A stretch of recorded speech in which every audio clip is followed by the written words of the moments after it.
Welcome to the show. Hello, hello. We got a few minutes to kill here as we wait for day. And Marina, looking beautiful as always. Thank you so much for joining us. Mark, you're looking every bit as beautiful too. So thank you for joining us as well. I'm so glad to see you guys tonight. You guys ready? Yeah, it's good to see you. I've been thinking about this game the last 2 weeks, but really the last week since we had our behind the scenes and got some more clarity on it. I'm excited. Ready to go. Ready to do this. Any thoughts, Marina? What's going on? Well, we got a few minutes here. How have you been lately? What are you watching? What are you reading? What are you listening to? So I've been hyper-fixated on audio logs and radio broadcasts that are within lore of different survival horror games. So like a radio broadcast that's going on during the Raccoon City outbreak. Yeah. Like there's these YouTube channels where it's got like, you know, what's happening in a xenomorph outbreak or like an ice age apocalypse or like a floral outbreak. And I just listened to one that was going on today that was, I forget, Evil Dead. Like what happened in the cabin before the events of Evil Dead occurred. So it's really awesome. It's basically an audiobook that some amazing YouTube creators have created. And it's awesome. Just, if you love horror, if you love... Uh-oh. Marina. Oh, no. She'll be back with us here shortly. But... No, it looks like Dane's working on getting his way in here. Sounds good. We'll be starting relatively shortly here. Marina will be back. If you are in her Discord, check it out. She posts them all the time. They're very cool and fun to listen to, especially if you're into that like late 90s, early 2000s survival horror video game scene. I know I was. I think she's so talented. Oh yeah. So take a listen. Check it out. We got a bunch of projects coming up here soon, and I'm gonna take a few minutes to talk about them while I got it, so we don't gotta cut into game time later. We got Table of Tales coming out soon. We're gonna have a live viewing in our Discord here. Date to be determined. So join our Discord. You can be one of the first to see episode 1 with us, and let us know what you think and your thoughts on it. We have a Cosmere live play coming very, very, very soon. Well, I shouldn't say that very, because that makes it sound like next week. But soon. That's our next big project we're tackling, and Mark's going to be DMing it. He is the guru of the club when it comes to Cosmere, and I'm super excited to be taking on that adventure. And we got some other great shows on our YouTube. Play with me, play with us, where you can come on, stream with us in the Discord. We've been playing a lot of Helldivers lately. Super fun. The new Warbond's cool. Check out our YouTube for past episodes and also our How to Play. I got a new series that I've been working on. It's quick 1-minute episodes of myself just reading the rules in kind of a short format. Share them. They're all kid friendly, easy to learn, easy to bite. Easy to digest. Yeah, bite-sized rules. So barely any over a minute, and you can learn how to play D&D from the toilet if you want. That's kind of was my plan, because that's, a good spot to learn your best board games. Anyways, go to our YouTube, check them out, let us know what you think. I'll be making a lot more. Maybe let me know your ideas, what you want to see. I can make some more tutorial videos on tabletops if you guys are enjoying them. So go check them out. I want to do a big shout out real quick here to all of our partners, especially Adams Family Gaming. They are hosting all of our merch. Go check it out at Adams Family Gaming. That's Adams with a Z. That's etsy.com/shop/Adams with a Z Family Gaming. Search for DDC and you'll find our merch there. We got t-shirts and hoodies there. I normally wear them on the stream, but today I am Valen in flesh, so he trumps the awesome merch they have there, unfortunately. Go check it out, buy some, let them know Big Mash you and the DDC sent you, or let them know Valen sent you, or let them know Jade Fox sent you, whoever. Now go check out Mythical Meats too, and pick up some of these great great beef stick snacks here. I got one I'm going to be munching on tonight. It's Trailblazer Treat. It's hickory smoked venison with beef stick, and it looks delicious. These are made by Mythical Meats and sponsored by Wizards of the Coast, so they're all like authentic D&D snacks, and they're delicious. So make sure you check them out and give them a try. A big shout out to Eldritch Foundry for helping us make all of our minis for Table of Tales when we get together and do our live shows. You can use ZDC Live for 15% at checkout also with them. Big shout out to D&D Adventure Club for Table of Tales and providing all the material for them. It's going to be a great episode tonight. I'm sure there's some more partners and people along the way we've worked with that I'd love to do a shout out to, and I will try to remember them all. But big shout out to the most important partner in this whole thing. That is you, the viewer. So thank you to all of you guys tuning in, watching me play games, watching us play games, watching us play some D&D, and just be silly. It's great fun to see everyone kind of engage in the Discord and on YouTube and Twitch. So wherever you're watching, sit back and relax. We got a great episode for you tonight. It's Chapter 3, Episode 2. I'm excited. So, Mark, you got anything for us while we wait here? Nothing really. I think Dayton's just waiting for his moment to break in here in a second. So I think I'll do our recap, and then we'll do introductions, and we'll jump into it. Big disclaimer here. It is Alex's son's birthday tonight. So big shout out to Alex and his son. I'm not going to say his name, but happy birthday to him. I hope they're having a lot of fun. The last I heard, they were trying the new Lego D&D set tonight with the family. I'm sure at work tomorrow I'm going to hear all about it. Anyways, big shout out to Alex, but even bigger shout out to, I almost said his name. Even bigger shout out to his son. I hope he's having a great birthday. Sorry, I want to throw that in there before we got too far and everyone's like, where's Alex? Yeah, 100%. All right, so last time on first introductions. I am your humble DM, Mark. I have spruced up a the Light of Xerxes module into something a little bit bigger, a little bit more in depth, with a little more politicking, and just a lot more going on in general, including an entirely new area that I call the Great Belt. The Great Belt is something that we will explore more as we go. And right now they're on the edge of the Great Belt at a place called Qazer-Dohn. So, last time on Echo of the Astral Sea, our last session, our party was on approach to Qazer-Dohn. They were first approached, however, by a group called the Brothers of Grey. Just prior to this, Tin Man and Nico recognized that they needed to not have Velen out in the open and suggested that Boswell take over as emissary to the Brothers of Grey. Boswell agreed, stating that his boss had dealings with them, so he was, of course, the natural choice. Jade assisted Velen with a mask in the shape of an obscuring fencer's mask and allowing Velen to avoid outing his identity. Taking it a step further, Velen pretended to be mute. The apparent leader of the Brothers of Grey, Auric the Plate, had some questions. He asked if they'd seen someone named Sable, and asked after the disappearance of a ship called the Scylla Black. He also asked after a pair of Gith Zerai, but offered no explanation as to why any of these questions were important. Wise to the idea of leaving one's captain to do all the talking, Auric took Boswell into custody and questioned the rest of the party. Once he'd said his piece, he turned and began departing with his ship. Jade had other plans, however, and with an acknowledgement from the crew, leapt overboard to tail and infiltrate the ship. Malik Haverstance then boarded, stepping off his jammer bike, older brother to Miken Haverstance, whom the group had met at the academy. He asked the necessary questions and chatted with the crew before leading them towards Qazer-Dohn.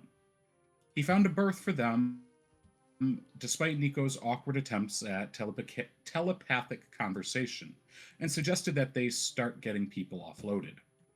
Meanwhile, Tin Man kept an eye on the brothers' ship. Inside, Jade snuck her way past some guards, leaving some listening hellebores before picking up on conversation between two of the brothers.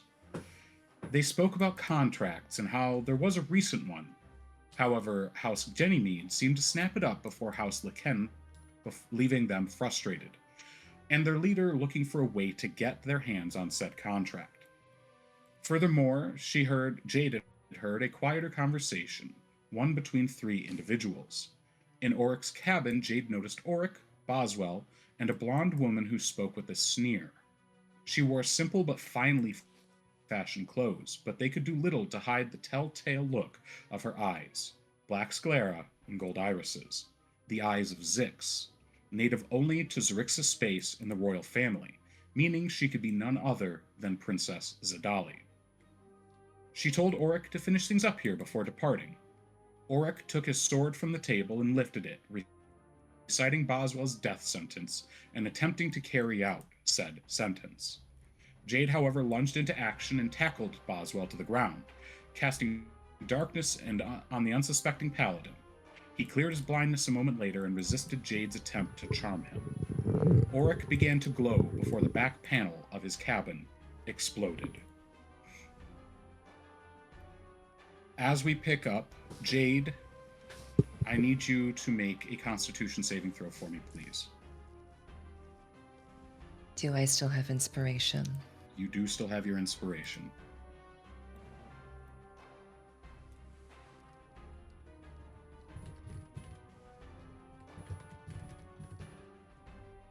Not that you'll need it. So with a 20 on your Constitution save, the explosion washes over you as the back of the ship sort of implodes. And the debris is flung past you. You see it pinging and then knocking Oric around as he comes back down to his feet. And he seems to fall forward after a moment. And on the where the wall was a moment ago, you can see what looks to be the beginning of a war zone.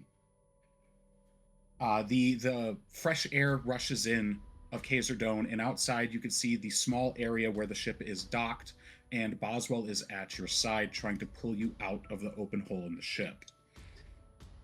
You see several folks outside with weapons drawn, fighting off something off to the side that you cannot yet see. One is knelt with a crossbow leveled at something off to the left from where you can see here. I need to bring you over to the map. I apologize. Here we go.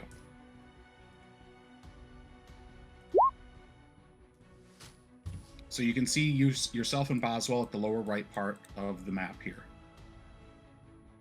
The wooden area there is the back of the ship that you would be pulled out of a moment later. And you can see 2 knights or 2 folks in armor fighting off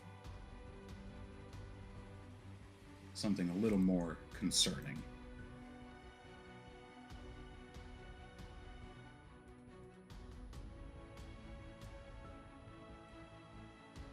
This hulking creature is coated in a crimson red skin that seems to fall and flail in ways that a natural individual might not, immediately giving lie to that this is some sort of aberration. You see as the 2 knights that are closest to it, one lays in with a crossbow, and it seems to ignore it entirely as it is holding another of the knights in front of it, sort of draping over the knight's head as you hear muffled screams and crunching bone before the body goes limp in his arms and drops to the ground. You can see several corpses already here having made the same treatment. This is what's called an Eater of Knowledge. What would you like to do? What can I see is immediately around me? Is this just an open area? It is an open area. It seems to be a spot for them to set down their ships. How tall is that fence? That fence is about 5 feet. And there's just 2 Stone. warriors, there's nobody else, that's it? Okay. You can see an opening behind the Eater of Knowledge that goes out further, but right now you see 2 bodies on the ground and 2 moving bodies. Those are Oryx men? You're Or are not these sure, people? but considering that They seem to be wearing similarly colored armor, but they are less armored up. They seem to be wearing half plate and otherwise fatigues instead of the full plate that the paladins wear. Perhaps recruits, perhaps guards. Can I do a history check to Sure. get an understanding of what they are? Absolutely.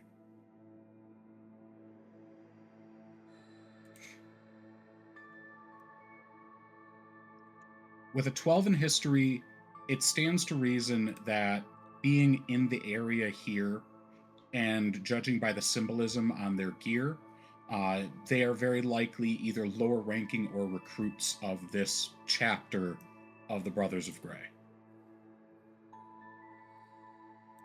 To my direct right, past Boswell, is just a 5-foot wall, even though it doesn't go, even though I don't see it in the map. Correct. This is an enclosed area.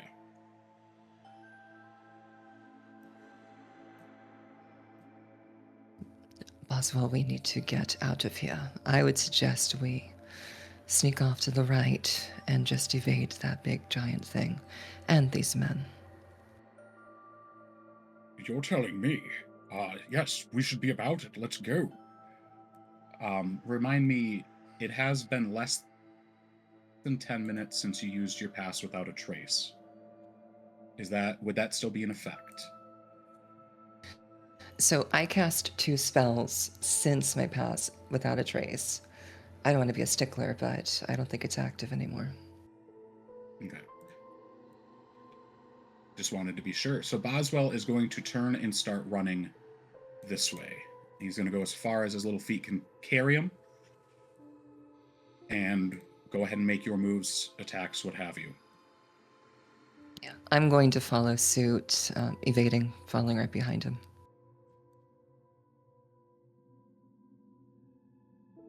All right. Go ahead. Okay, cool. You do have access to your... are you doing anything else on your turn? Not at the moment. I'm just running. I think that's appropriate. Right. I would like you to quickly make an initiative, or roll for initiative, please. And then we're going to go over to Tin Man and Valen. Thank you. And Can I use my roll? I'm just joking. Go on ahead. so I saw the giant explosion out the back of the ship. Correct. You are about, I believe if memory serves, I got it noted here, you're about 900 feet away and about 200 feet off the ground. Okay. On kind of like a different deck of the landing bay. Sort of. You're in a tree-like structure that is a structure that lets people walk down it, but it is where the ships settle. So it's like a parking garage for ships. Sounds good. As I see the explosion and I see it was down by the ship Marina is on, I'm gonna make my way and yell for Tin Man, "Hey, follow up! We got some trouble!" And kind of hastily jump over the railing, kind of take my laser pistol out, and kind of get ready, doing not parkour because you can't really parkour in armor and stuff. I'm not like that type of guy, but I'm trying to move quickly. If there's a door, I'll run through it, type energy, not wait to open it. Yeah. And just to confirm, Tin Man. Okay. Yeah, I'm following behind. You ain't got to tell me twice. All right. So Tin Man, from where you are, you got to watch much of this unfold. As you were keeping and stated that you were keeping a watch on what was happening to the ship from the Brothers of Grey. As they landed, you noticed that just outside of their complex, near some of their tents, the steel floor or the ground of Qazer-Dohn began to twist in a whirlpool of metal and start to consume in on itself, leaving a blue bubble just up here. Am I to assume that is normal?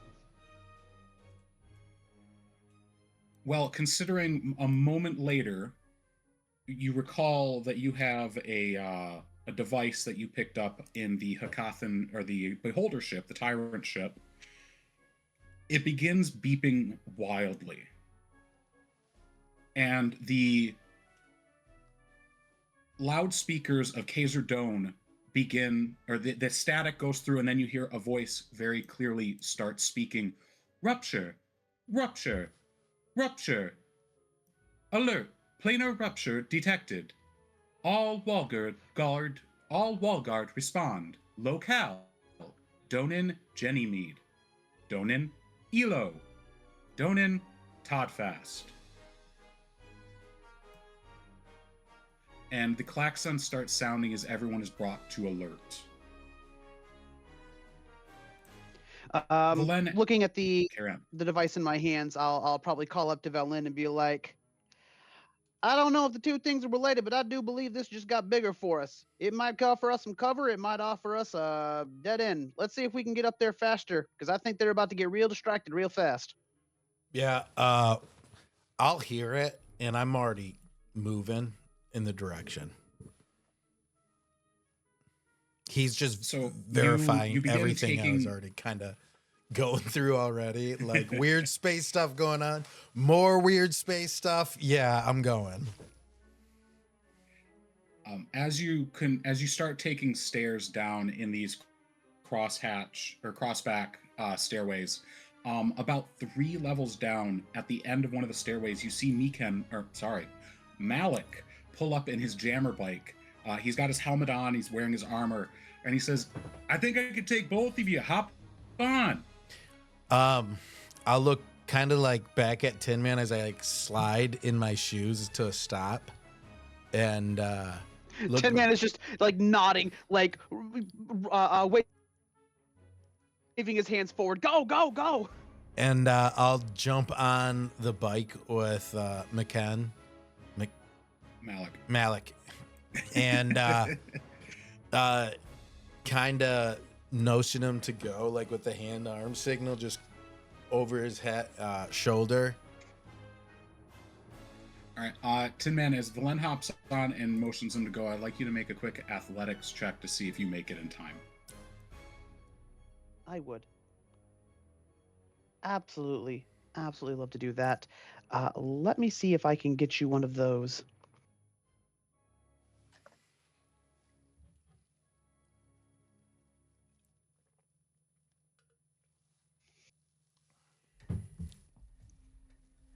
What do you need?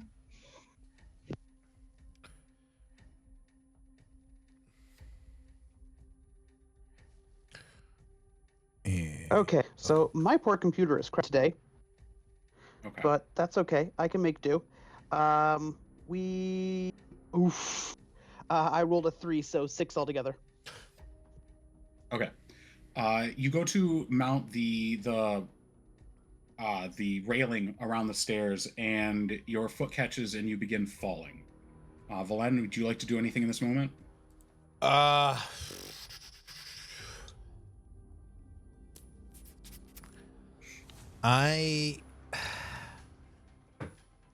will quickly take my action to pull out my rod from my gear. And as we're going, like, I don't think he's stopped. Fish me. I'm gonna like flip back around, kind of like you see on a jet ski when someone's riding back and watching the tube, and pull out my reel and just try to hook him as we're going. Okay. Go ahead and make a dexterity check. I'll give you advantage. Thank you. Then. How about a 16? Advantage. Okay. Tin Man, you see the twirling light, the light flash off of the twirling line as it reaches towards you as Valen casts. Well, what are you going to do? Holy, caught me by the tailpipe. So you feel a tug, and the jammer bike lurches as Malik Dang it. We'll get it. As Malik just seems to give a moment of surprise and then floors it, and it begins moving a little faster. Tin Man, you have a grab on this. I would like you to pick somewhere in the right half of the map up here to land. All right, do me a favor. I just got this map in front of me. Define right half. So right half, basically where you see the wall in the lower right, anything around those tents on the right side. All right. I will land myself. I've got your token here. I was gonna say, oh GM, my lovable GM, where is mine token? Right in the center. Next There to he those is. 3 people. All right, we're just gonna go ahead and land him right there. All right.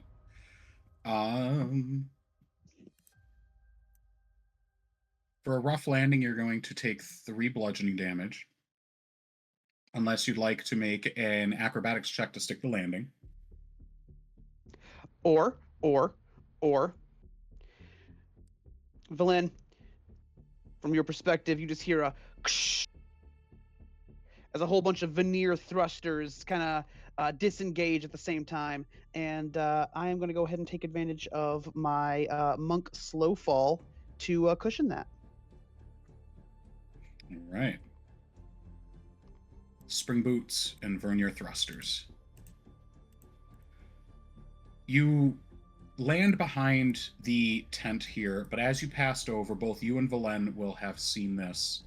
Things aren't looking too great over here either.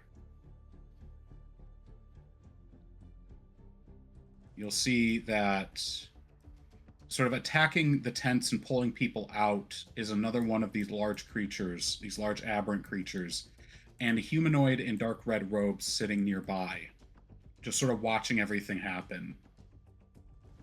These 3 near the table are on their knees and bound.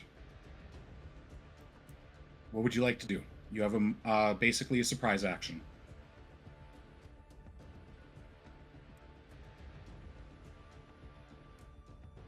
I'm gonna like kind of make hand signs over to Valen, kind of showing that I've got my eyes in on them and kind of trying to get a feel for what his thoughts are. Valen is still about 30 feet up in the air as the jammer bike is coming into land. You landed first. That's why you're getting your surprise action. Yeah, as I see him So it's just me, myself, and doing I. the hand and eye signs, I'll point to the aberrant and just like give him like a knife across the throat. Like, what are you waiting for?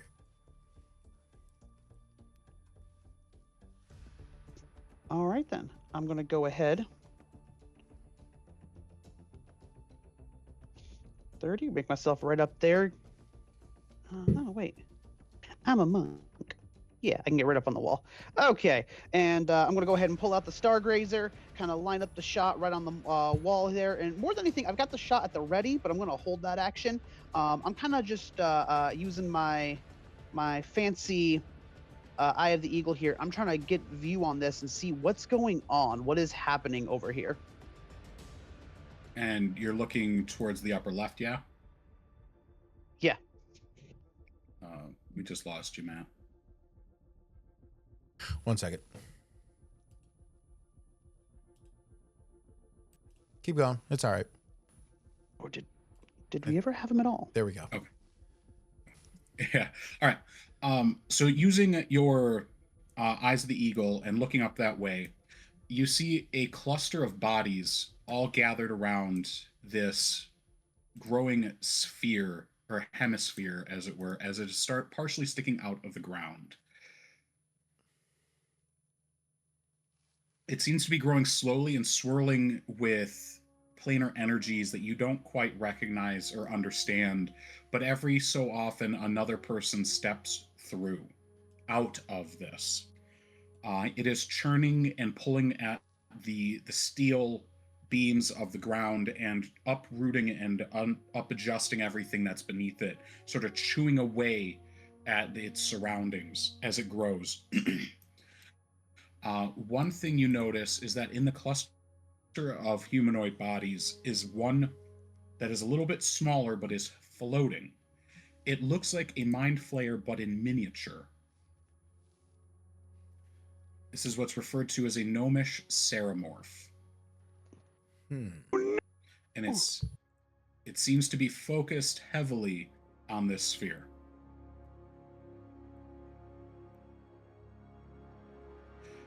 Valen, you and Malik come in for a landing. And I would like both you and Tin Man to roll initiative, please. Yeah. Nice. Little 7. Oh my gosh, it's right next to mine. Oh my gosh. You weren't kidding. This place isn't looking too good. I'll take that. 12.18 question mark exclamation point. Sometimes you don't round down. Nani? All right. Got everybody. Valen, you. Yeah, mine's a 7. Yeah. Oh. Tin Man's in there at 12. Perfect. Oh yeah. They rolled twice. Sorry. All right. All right. So at the top of the turn order, none of you really see this, so I won't narrate it. Horrible Things are happening. happen. Quick, observe the board.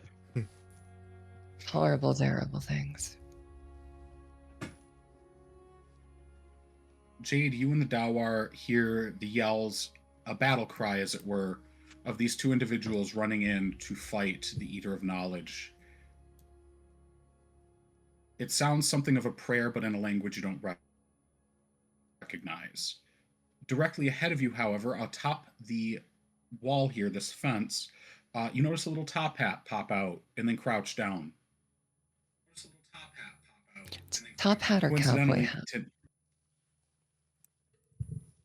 Tin Man, remind me, do you have a top hat or a cowboy hat? It was meant to be a cowboy hat, but somehow all of the art involved has slowly morphed more top hat. So a cowboy hat. At this point, it's Schrodinger's hat. A bowler hat. I was gonna say a bowler hat. Well, we're gonna figure all that out. So, but yes, It must be you see Tin Man canonized. crust that, and then Tin Man, funnily enough, it is your turn. What would you like to do? Oh, magically make my camera work. Well, that aside, yeah, Tin Man is in as far as a mechanical artifice can. He's like hyperventilating. There is sort of an active sound of pumping bellows in his chest as he locks eyes with a ceramorph. He is not happy to know that those things are here. That said, he's still questioning how involved we want to get, in the middle of them defending their home. They clearly are used to doing this.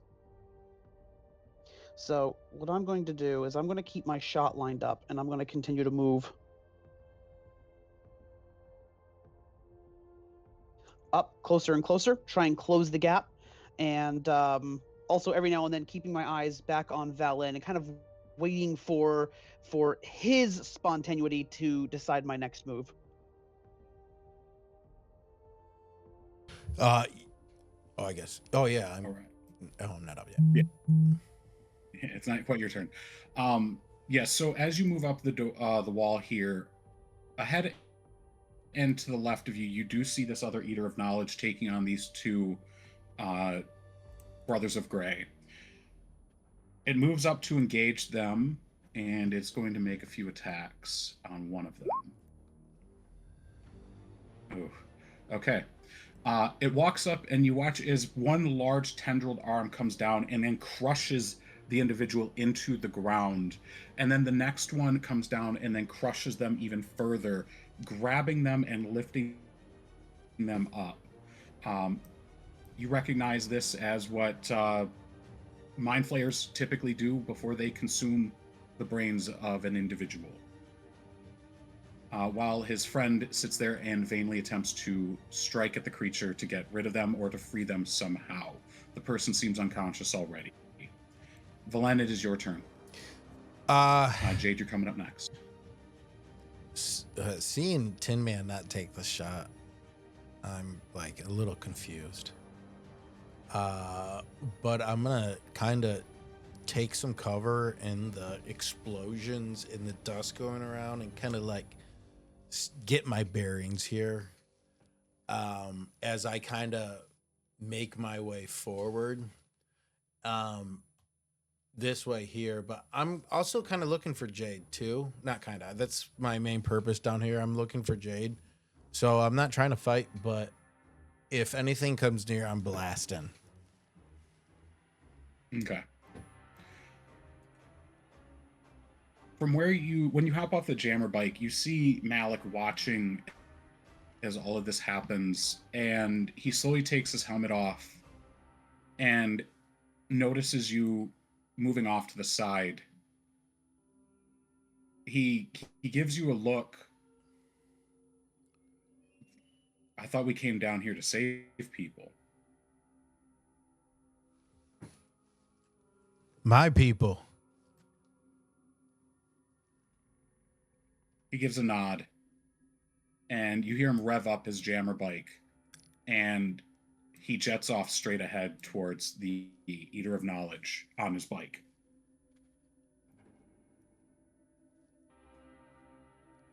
Are you doing anything else on your turn, Philip? No, I'm like just like surprised. He just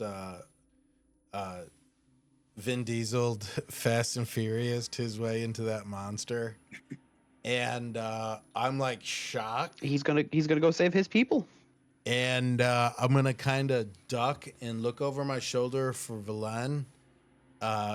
Do a few like just like shots, not at anyone, but like covering it, shots, and tried my wig my way up to Tin Man. Okay. Go ahead and just make a few, or make your attacks with your gun just to see if you do hit anything. Yep. Natural one.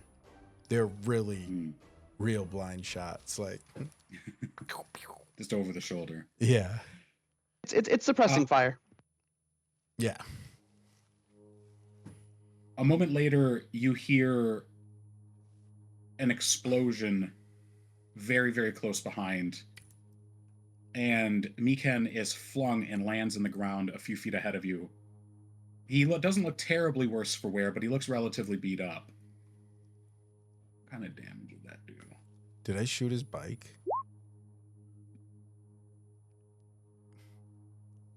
I kind of like that idea more. Now, you get the idea that you get the hunch that he rammed it into the creature. Fair enough. Jade, the Dowhar, seeing Tin Man, he points, "We should be finding him. He's good at this stuff." Boswell, you do not move without me. Do you understand? You stay behind me. You stand to cover. And wherever I move, you follow. Do you understand? I understand. Good. We keep moving towards that wall. We want to get over it. Do you understand? I do. He seems a little solemn, but he falls in with you. It's your turn. Go ahead. These squares, what are they, 5 feet each? Yes. We're going to get as close to that wall as possible. Well, I'm going to follow where Boswell's going, but that's where we're going. The idea is, sure, we're going to meet up with Tin Man, but I want to get to that wall as soon as possible. You can get there with half of your movement. It only takes 15 feet. It would probably take another 5 feet to go directly up. But aside from that, you have mounted and gotten over the wall. Perfect.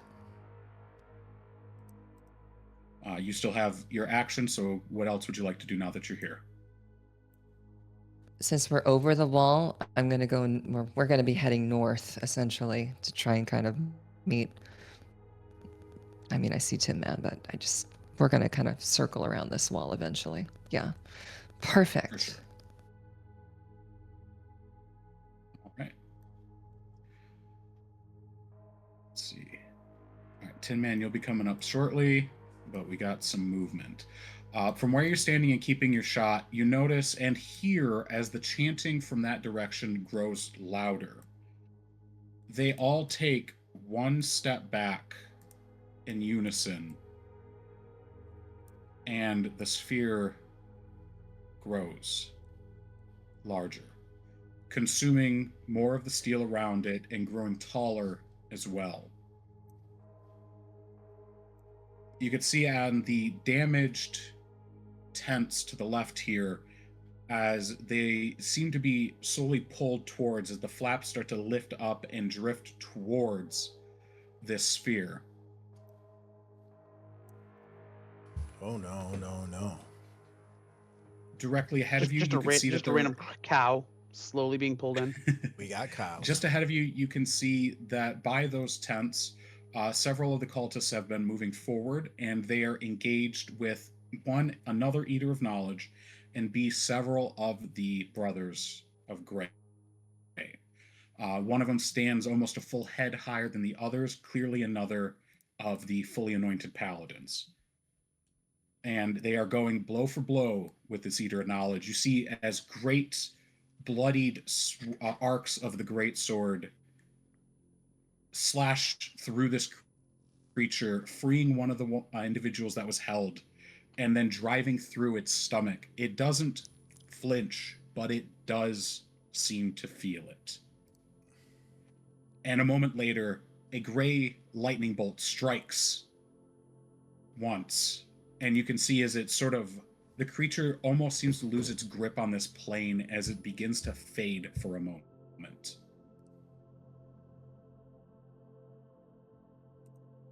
It is now your turn.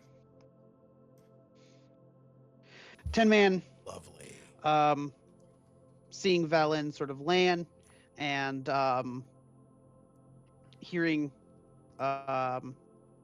Malik make his stand against one of these creatures, joining his men, seeing these wardens fight, takes a moment, takes a breath, and his bellows kind of starts to slow.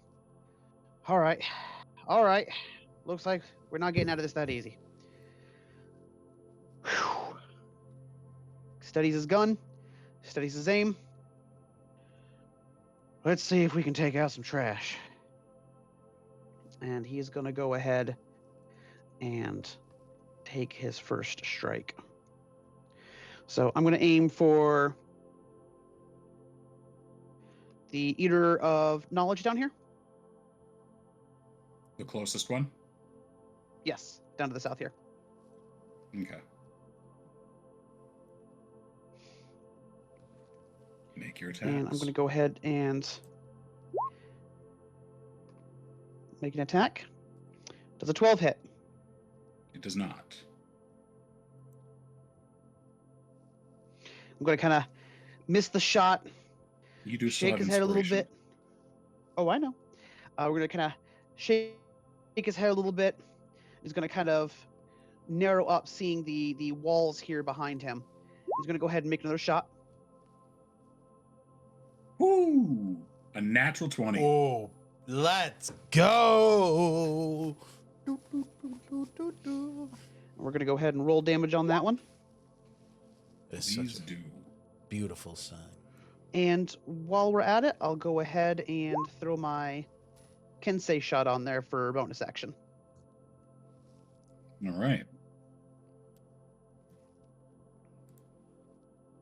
Are you doing anything else with your turn? he's still kind of calming his nerves and getting back into the swing of things. Aberrations are not his favorite kind of monster. Looking over his shoulder, do I spy Jade approaching? Really quick, as a note, I just realized you held your action last turn. I did. So this is now the beginning of your turn. So if you'd like to make your attack again, feel free. No, it's okay. I waited the action. I wasted it. As far as I'm concerned, he took the turn to catch his breath. Okay. You no longer see Jade.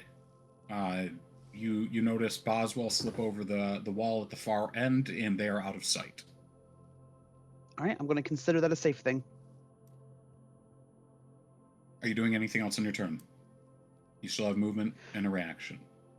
Nope, I'm going to continue holding on my spot here. This seems like a safe spot to work from. All right.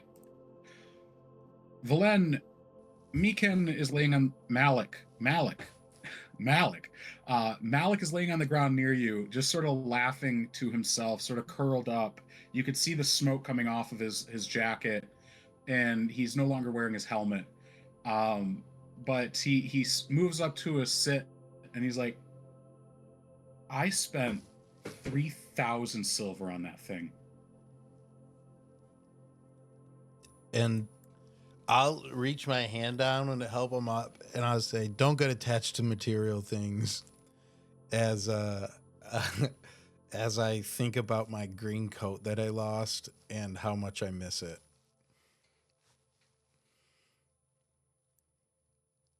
He takes a breath and looks at the creature now reeling, partially on fire from having been run into by this jammer bike. I like that, but right now, I'm going to be mad. And That's valid. That's valid. And Malik rages. And as he does, and He's I pick him up, I love it. as I pick him up and he starts raging, I'm going to do like that kind of like pick up, but like launch him over towards him. And then, as he's moving over, I'm going to place a couple shots over, a shot over his shoulder. All right. I like Oopsie, that. It's not that. I But rolled right the wrong now, one. I'm going to be mad. Oh, come on! 6. Wow. Yeah. And then I'll see it Fire. it go wide and kind of just think about my green jacket again and how I would have made it if I had it. And look over at Tin Man and make sure he's doing okay. And then I'm going to just quickly Starlight step over to him.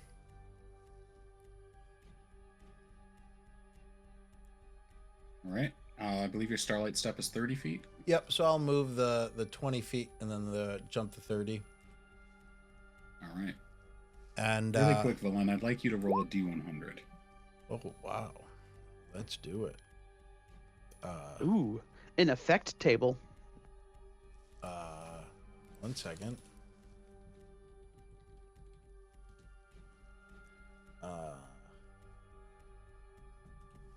That's not on that. Okay. Roll a D100. Boom, go. 26. You can also roll 100 D1s. Oh, that may have been hard. 26.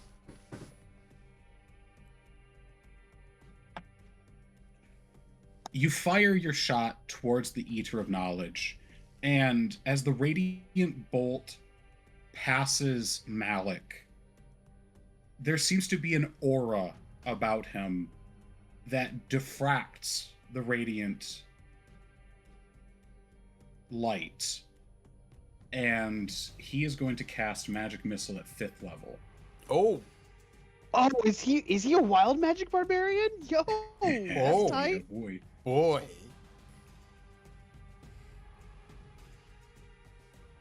So it'll be 3, 4, 5, 6, 7 bullets. So that's 74. Not 74, 7d4. And the pummel into this creature. One of them doesn't seem to do quite as much damage as the others, but he seems to be on the back foot. Is there anything else you'd like to do on your turn? As I see that happen, I'm gonna tap Tin Man's shoulder and I'm like, I think he's our people. Help him. Tin Man's gonna like jump, literally weapon raised up. Oh, Valen, you gotta warn a man before you do that. I didn't hear a single footstep. I apologize, Timothy. And kind of like brace up next to him, kind of like the Army of Two style that we had going on last time. Jade, you see down the wall that Valen and Tin Man seem to have linked up. What would you like to do? Jade is going to. So we're over the wall. We're both over the wall at the moment. Yes, you're on the opposite side of the wall. Jade is going to lean down to Boswell and hand him one of her daggers, as well as a seed bomb. Oh. I'm pretty good with a steel. But what is this? And he holds up the bomb. No, I wanted to do that. That Sorry. is a smokescreen. If things get dicey, I want you to throw it on the ground. It'll explode. You'll be safe. It'll give you just enough cover to run away. Do you understand? I do, but you understand that my pride permits that as you have saved me, I must do the same. I believe that all of that can happen after we've reached safety. I'd rather you You're be right. safe I can save in you a one discount place. on my services. She's just doing real fast.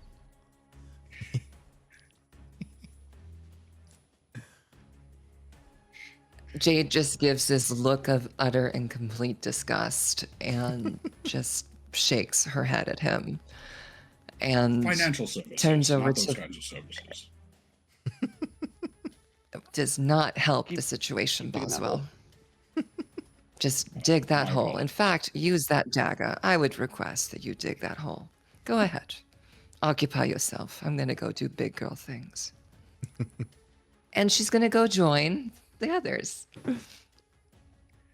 As you move closer to the others, you feel a decompression of air and the smell of the smoke, and then the sound of pitter patter, his little feet on the ground as he runs away. Immediately he's pop smoke and leaves. Yeah. We're good. I'm gone. He's following orders. Yeah. We'll see you soon. I'll get a coupon for you. She just feels her IQ points just constantly just dropping and dropping and dropping. And she's going to go join her other friends that are probably going to make that even worse. We Do have you that have effect. control of your...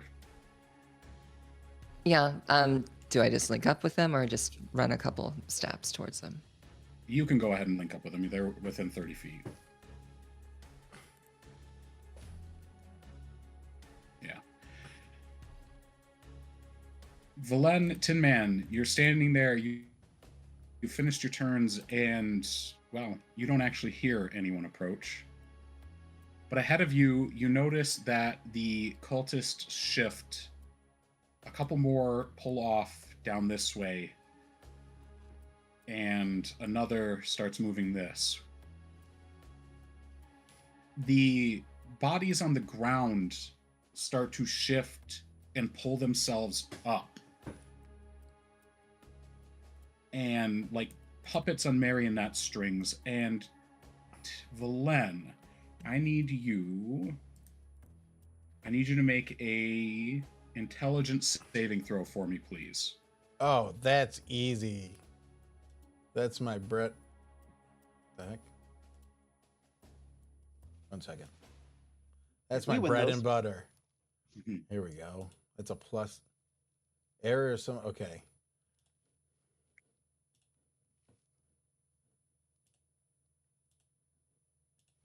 +7, so 21.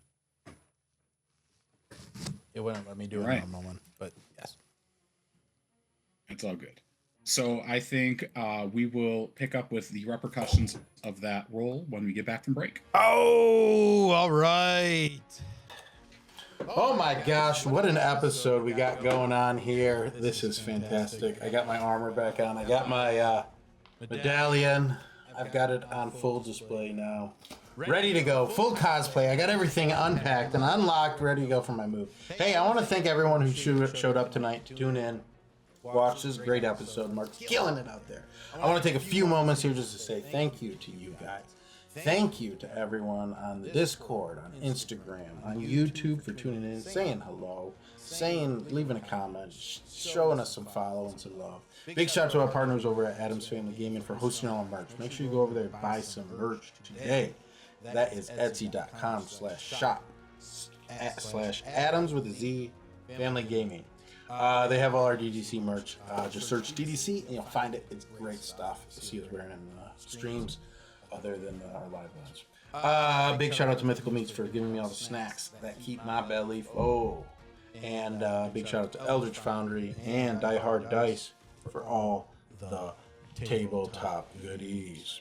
Hey, we got a great show coming up here. I want to thank you all for tuning in. Before I take my little break here, I'm going to slap one more pack of magic cards. See what we're getting. There were no new subscribers tonight yet, but maybe there'll be some more. If you subscribe during the stream, I will open up a pack of magic cards and send them to you if they're any good. All right, here we go. Guy in the chair, that is me. Venom's Hunger, Starling, Aerial Ally, Doc Ock's Henchman, Steel Wrecking Ball, Lurking Lizards, Venomized Cat, Craven, Proud Predator, Superior Foes of Spider-Man, Piloted by Penny, Lizard, Connor's Curse, J. Jonah Jemison, Venomized Cat Shiny, and an Island. Hey, we're going to be going to some local game stores here in the Metro Detroit area very soon, playing some live Magic. I'm a new player. I got a bunch of new cards, but there's plenty of people in the club that'll be there playing with us. So tune in. We're going to be showing up to live events real soon, and I can't wait to share it. So check out our YouTube, check out our Twitch, check out our Instagram, say hello, leave a follow, leave a comment, share it. There's plenty of great content. I got to go use the restroom. We'll be back here in a few minutes, and we'll be ready to go for the rest of the episode. See you soon. All right. We are all getting back here. And Welcome back. Yeah, take it away, Mark. Thank you. So where we left off, our crew seems to have gotten themselves wrapped up in the middle of an attack on Qazer-Dohn by some aberrant creatures that are here for who knows why yet. They seem to be working their way through the nearby guards and soldiers and consuming them, as it were, at least until Tin Man got he got the ick and decided that he wanted to help out, and Malik himself threw himself into the fray. The most recent thing was we had Valen make an intelligence saving throw as one of these cultists seemed to step a little forward. Valen, you feel the cold reaches of fingers on your psyche, then the twitching of something attempting to hijack your nervous system before you find your center and banish it away. You have successfully repelled a command spell. Easy. Light work for an astral elf like myself.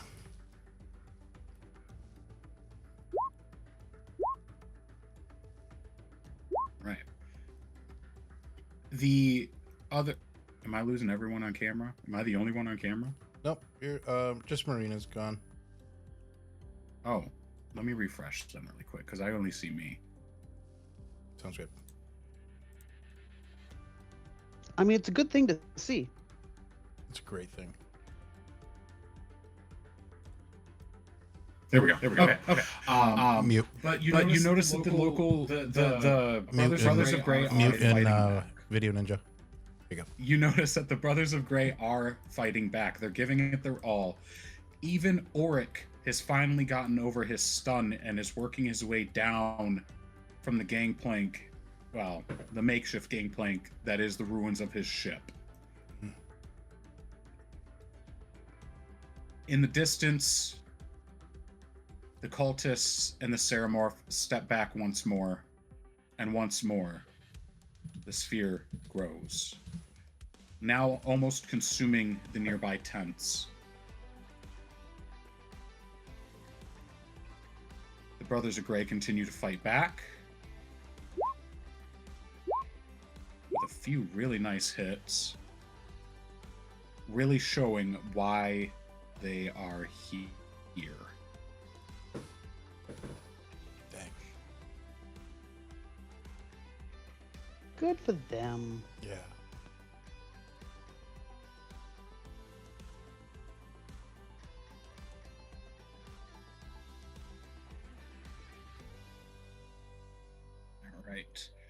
All right, and Tin Man, we come back around to you. Valen, you'll be up next. You'll be up soon. Sorry. Sounds good.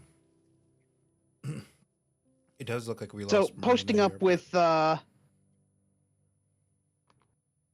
she'll be okay. Yep. Posting back up with that wasn't intended. Anyways, yeah, It's a so messy posting back night. up with Valen here. It is. Just be like aberrations, flayers of minds, the illithid. I gotta say, I got 1,001 nightmares about these here, and just for all the same reasons I didn't want to have to deal with beholders on Hakatha, I want to much be here. But we can't leave these folks to nothing. They're dang good trained on dealing with just this kind of thing, but I'll tell you, there ain't no one who deals with these brain eaters without getting a few loss. So let's see what we can do. Earn ourselves some friends here. Maybe slip out the back while things are still burning afterwards. But I ain't gonna leave them to nothing. And I'm like shaking off the mind flare attack and snap 2. And you're right. Let's focus our fire and help Malik. Was that his name? Sounds like a plan to me. I bring my gun over, kind of between Valen's legs there, and focus northward. And I'm gonna go ahead and take myself a shot.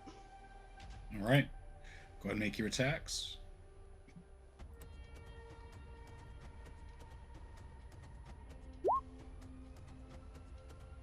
Let's go.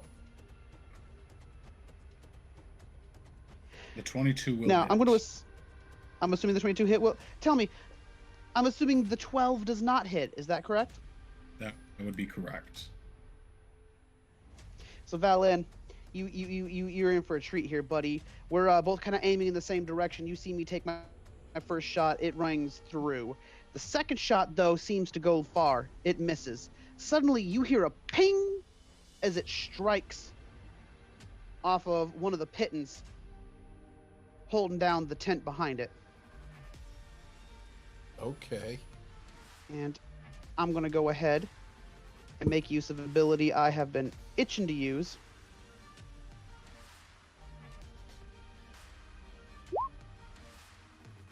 Mhm.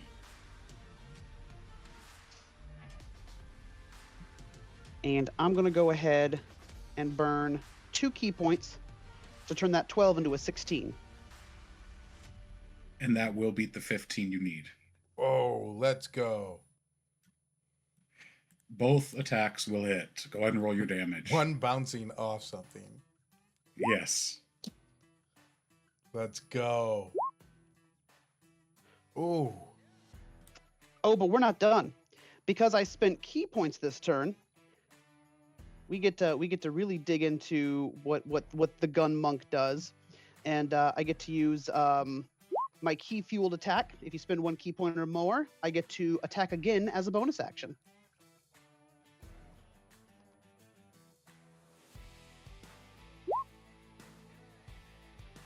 Does a crit hit? Oh, let's go. Yeah, it hits. Yes, a 27 will hit. Let's go.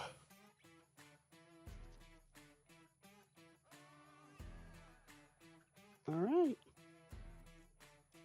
Man, my VTT is just slow today. There we go. Roll for me, boys. Sorry, it's been kind of universally a messy night, so don't worry about it too much. Ignore that second one. Okay, so that's 16 and 16 for 32, plus an added 8 for 40, plus 7, so 47. Tell me, DM, how does that work? How would you like to do this? Let's go. I prefer you tell me. My gun over. I'm feeling a little more loosey-goosey, a little more in the moment. Take the shot, it hits. Take the second shot, it seems to miss. Bounces off the nearby pit and hits it in the other side. And feeling more confident, feeling my skills coming back to me, Valen, you kind of see an energy start to overtake the weapon. It sort of takes on this rusty red nebula-like energy that's kind of exuding off the gun. And I fire my third shot, and it just kind of, instead of sounding like a gun, like powder fire, it sounds almost like a rail gun, like a phew. And I just have one question. Did you do this between my legs like you said? 100%. All three okay. shots. I just want to make sure. That's the important part. All 3 shots land with expert precision, catching the creature at different angles, and the final one tearing through its chest. It falls with a lumbering slam to the ground in a mushy, fleshy mess, sort of losing some of the consistency of its body. Is there anything else you'd like to do on your turn? Nope. Just kind of. There's just a little bit of a chuckle as he feels himself kind of getting back into the swing of things. Right.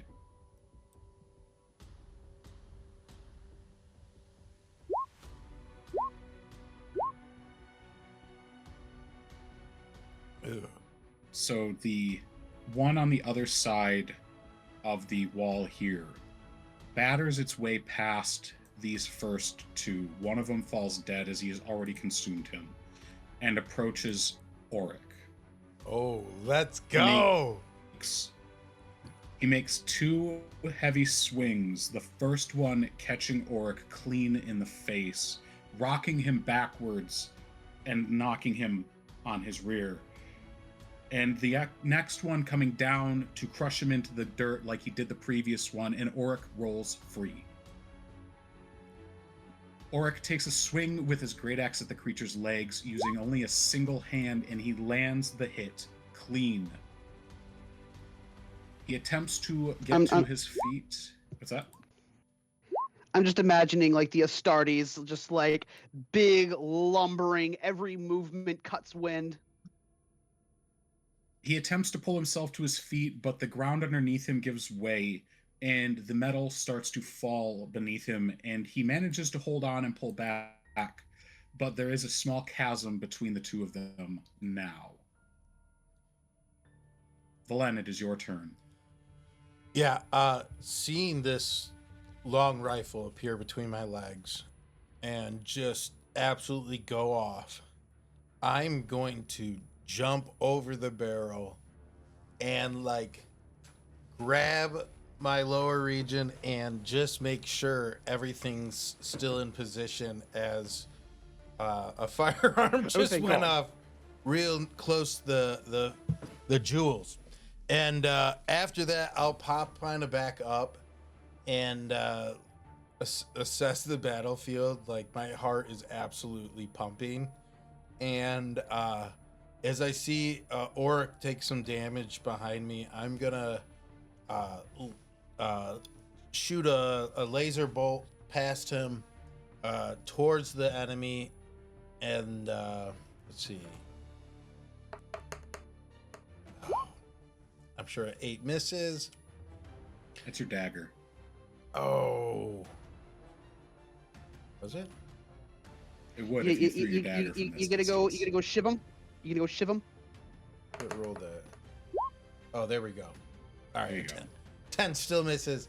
And then I'll take out my Eldritch cannon from my backpack and toss it out as a flame cannon goes next to Auric, and then attacks the monster. That's a dexterity save, correct? Yep, 15.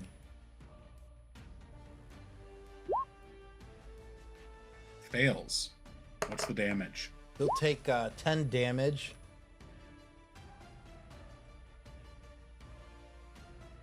All right. The flames sort of cause the thin and scaly skin on it to start to dry out, and it does not seem to really like that as the flame starts to cook it somewhat. Is there anything else you're doing on your turn? No, that's all. As I see the battlefield kind of collapse around us as our flanks get as they start covering our flanks, I'm going to just be actually like crazy nervous, looking for a way for at least us 3 to get out. You know, obviously help as many as we can, but at the end of the day, I want to make sure us 3 get the heck out of here. And that's done my turn. Jade, it's your turn. The other 2 have yet to notice you're there. Sorry, us 2 get out then. Because no one in this friggin' party walks with footsteps. So they haven't noticed I'm standing right next to them. They're in the middle. I didn't of even notice something. Valin was there until I turned around. But I noticed them. Yes, Can I tap them both on the shoulder? absolutely. I'm gonna do that. I'll turn around like surprised, and like it's not pointed at her, but it's like bumping her arm as she's approaching us. Whoa! Now see her. I expect to sneak up on me.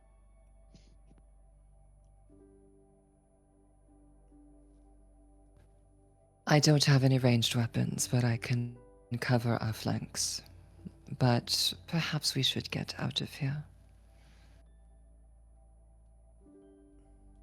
No can do. Hero mode activated. Say his Tin Man, name would you and like he'll to get be- going? Jade instantly just diverts. I Tin say- Man, you have I say we start making our way out slowly. Kind of look up to Valin. We done cleared the big ugly one over there. I think our boy Malik should be fine. And looking to the left here, I think the man in the big armor there, I think he's good. Let's start working our way back, cover ourselves, see if we can pick off a few on the way back or on the way out. And just kind of nod to him as I kind of step back, and then have the Eldritch Cannon follow kind of parallel to us. All right. Marina, are you present? We saw I lost you, but I just want to make sure. Okay. We're going to assume that she has a held action Sounds good. until we get her back. This storm, I think, the- is really messing with the internet everywhere. Yeah. Yeah, it might be Oh, a slightly shorter one It's tonight. so bad. Yeah. All right. Well, then I guess that gives us 2 options. Either A, we can stop a little early, finish this out next time, or when we've got everybody and it's good, or we can soldier on. Let's soldier on a little bit, but if we gotta end a little early, that's okay. It's kind of The storm all around has been making it rough on everything. Yeah. Alrighty. So the cultists, one more time, you hear the chanting grow and the sphere along with it. Oh, no.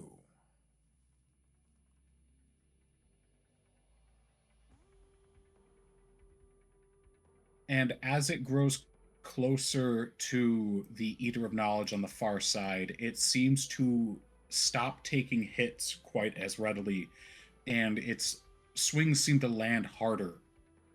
Oh, no.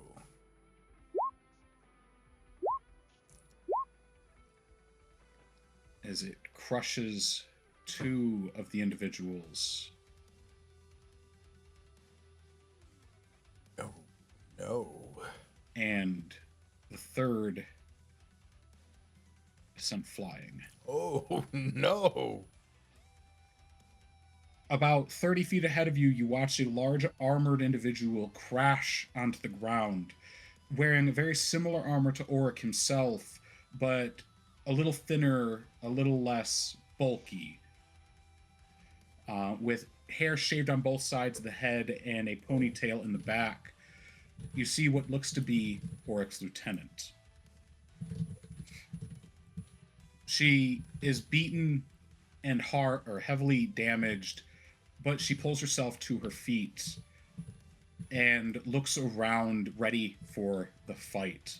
She looks behind her and sees the three of you. Get out or get helping. You're in the way. Hey, you heard the lady. She spies your rifle, Tin Man, and without even looking, she points towards the sphere. The one chanting. Can you hit him? Kind of look over for a moment, pull up my gun, train my sights, put it back down, look up at her. I'm going to give you a couple shots, and after that, we're skedaddling. Make it so. Make it show. She lifts a hand towards you, and you feel yourself glow. Your next attack will be at advantage. Oh, got that cleric magic. Okay.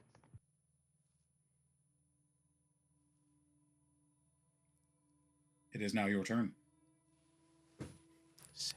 Lovely. All right.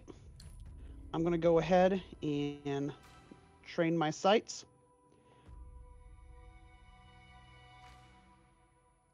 Say a little prayer. Let's see what we can make happen. So the first one's at advantage. Oh, I'm sorry. Let's roll that again. Let's go, dice gods. 16 will land. All right. Gonna roll my second one. Ooh. That's a 19 And natural. for bonus action, I'm gonna go ahead and use my Kensei shot, which by the way, I misread. Kensei shot, use bonus action. Any target with a ranged attack using Kensei weapon takes extra 1d4 until the end of your current turn. So both my attacks actually get the 1d4 on that. Never realized. So let's go ahead and roll some damage, shall we? Let's. That's a 9. Plus the added key for the Kensei shot. Nice. And 13. Plus the Nice. Kensei shot. 4. So 29. How does that You- seem to strike him? They all strike true, or they both strike true. You watch through your scope as you pull the trigger, you pull again, and the creature lurches and lurches again. Roll. Of course. The creature is thrown forward into the portal. Ooh.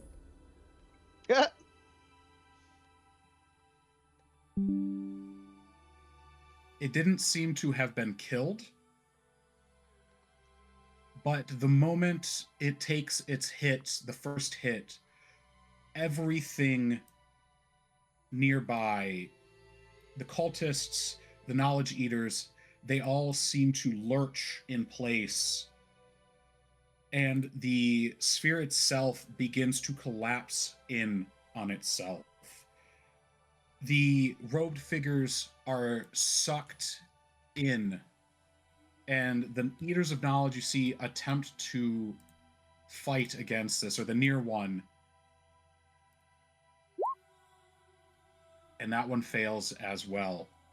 The only one saved from this fate is the one fighting Auric. The sphere continues to collapse and collapse, but you feel a welling of energy. You get the feeling that wherever the energy this thing is consuming, wherever it's collapsing in on, it's about to go the opposite direction very quickly. I just let a rocket. Rockets explode. Oh no. Auric, or actually not Auric, Velen. Yeah. Tin Man lands these 3 immaculate shots, and you watch all of this begin to happen. What would you like to do? I don't really see much of a shot. I'm gonna start taking cover and moving back, and pick up Tin Man as I'm going, which I wouldn't normally do.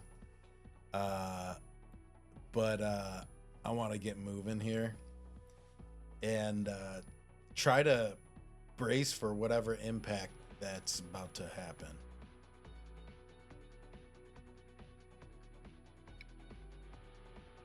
All right, Jade.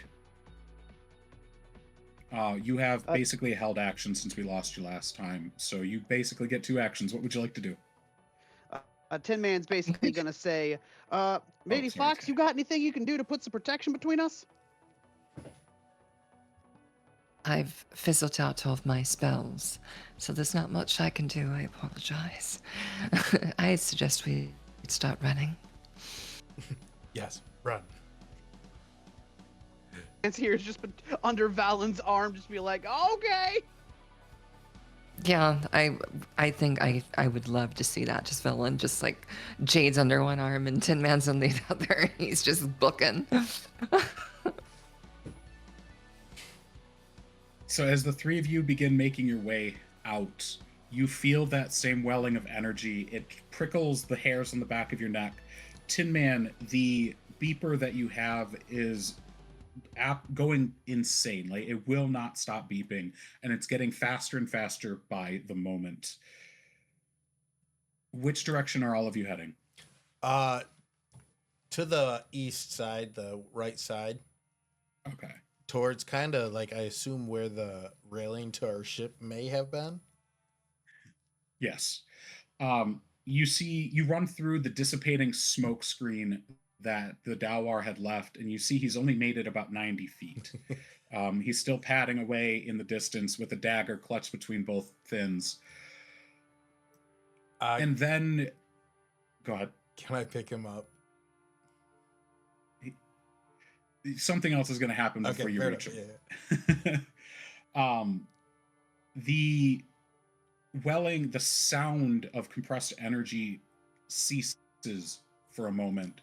You hear the yell of someone struggling against, specifically Auric struggling against this creature. And then I need all of you to make an intelligence save and a constitution saving throw for me, please. Oh, that's a lot to ask. 10 on my intelligence.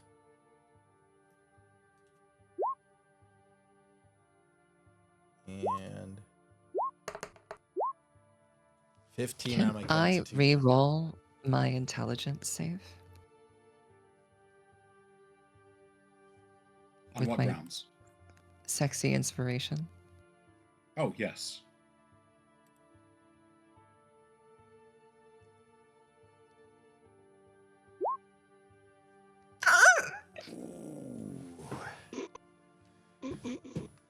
It's better to have used inspiration and lost than to have never used it at all.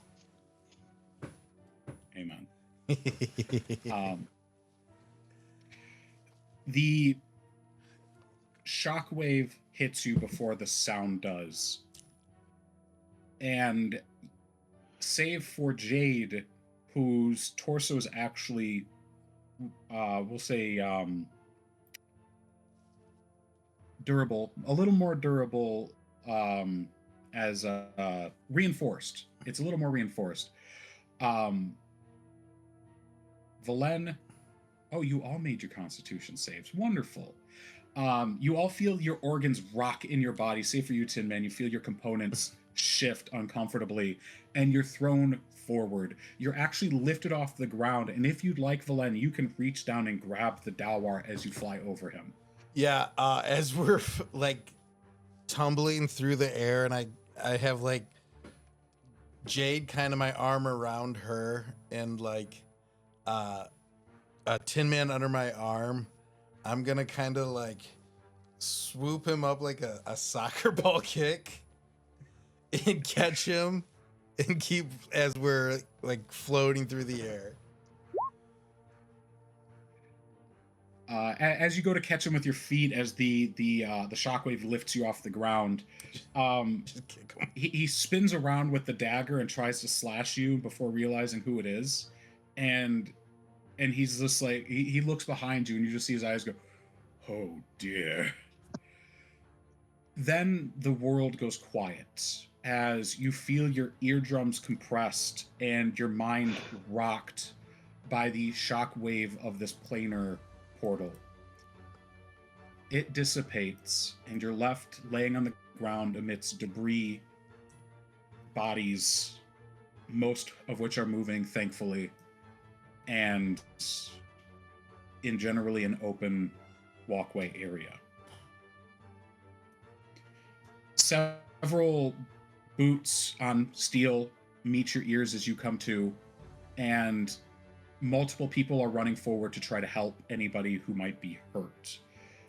You have a moment before their attention sets on you more firmly, and they notice you explicitly. What would you like to do as a group? I'm gonna, as I get up, try to help everyone up, and like as I'm like brushing the dust off me, I'm helping Tin Man get upright. The penguin, I'm sure he's doing like his feet paddling and rolling back and forth. Jade, I'm sure you're more than capable of getting yourself up as I'm getting those two. I'll kind of look back at Jade to make sure she's okay and she doesn't need a hand. So I failed my intelligence save. Have I been stupefied? I'm curious. So you are temporarily deafened. And you probably just see That's my better. mouth move like as I mouth, "Are you okay?" I would like you to deafen in Discord and figure it out. No, I'm just kidding. I can do that. That's one way to do that. no. But you are temporarily deafened. I'm just gonna hold up my ears and nod. Nope, can't hear you. Where's my Dowhar friend? And as she's saying, "Can't hear you," I start yelling, "I can't hear you. Why are you yelling?" No, I can't hear you. I'll be like, "Why are you yelling?" But I'm yelling it back at her. Boswell is on the ground a couple of feet away, rolling back and forth, screaming that he had been stabbed. Jade's gonna see him flailing and run up to him and offer assistance, not knowing what he's saying, but mouthing "Are you okay?" You know, like something. He's sort of curled around one of his fins, and as you come up and put a hand on him, he swings around, and you see the dagger you gave him is stuck through his flipper. I've been stabbed. Oh, what a drama queen. Okay, Jade's gonna help him. Just It's like a stuffed animal got ripped. She's gonna help him. He's 100% in shock. Like, he's not even realizing that it hurts. He's just just staring at it. It's definitely his first time ever getting hurt. Like in combat. He's never letting this one go. How are you helping him? Close your eyes and look away. You're going to pull it out, aren't you? Immediately pulls it out. No! I can't even hear him.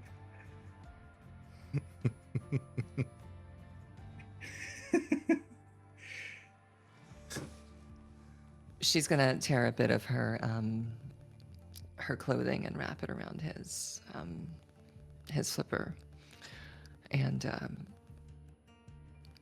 say, "Stay close to me." Can I have another smoke screen? No, she can't hear me. I was gonna say, like, do I roll something for that? It's like, can I understand what he's Pat him saying? on the head. Not just yet, no. Okay, Jade's gonna pet him on the head like he's a stuffed animal that's rolled down the floor. Tin Man, as you pull yourself to your feet and Valen checks on you, the three of them go over to check on the Dowhar. You notice in the distance, Malik is approaching. He seems to be wearing very little aside from what seems to be his shredded pants. And the literal static is arcing off of him as he approaches. He comes to a stop and just falls into a cross-leg position and takes a deep breath. That doesn't happen every day. More often than you'd think, but not every day. More often than you think is still pretty concerning. You want to tell me just what in the nine hells that was? Yeah, they've been... Listen, I'm not supposed to tell you this, but you helped out, and even Oric let you walked away, so you must be good people. They've been testing our defenses. Something happened recently with Qazer-Dohn, and it's started happening like 5 years ago, but like every other month or so. But it's been happening more often, and it's getting worse.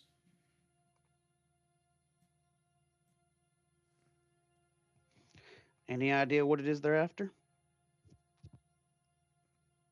Every one of their attacks is focused on the bottom half, so they don't seem interested in civilians. It could be they're just interested in crippling our... I don't know. That seems unlikely since the brothers got here, but this is... I really don't know.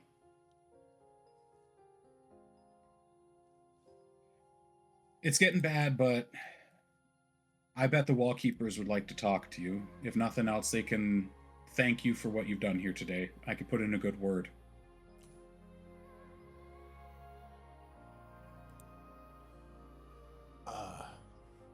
Tin Man's gonna look over to Ms. Fox, not knowing that she's deafened right now. Well, I guess that depends. What did our good green lady see aboard that ship before everything went crazy? Do I notice them looking at me? Everybody sort of turns towards you, yeah. You can go ahead and make a Constitution save to see if you break from the deafness. We all just turn and look at her, and she has no clue why. A 10 will make the save. The sounds of the world sort of rush back at you. Carry on. Why is everyone looking at me? Well, we just got done being big dang heroes, and our friend here suggesting we stick around and speak with the boss of the joint. But I'd like to know a little more about how our dour friend here was doing with leader of the Brotherhood. Should we maybe be skedaddling sooner than later? Jade's going to lean down and move her fingers towards Tin Man to kind of bring him closer. And she'll whisper into his ear, "Who is this friend of yours?"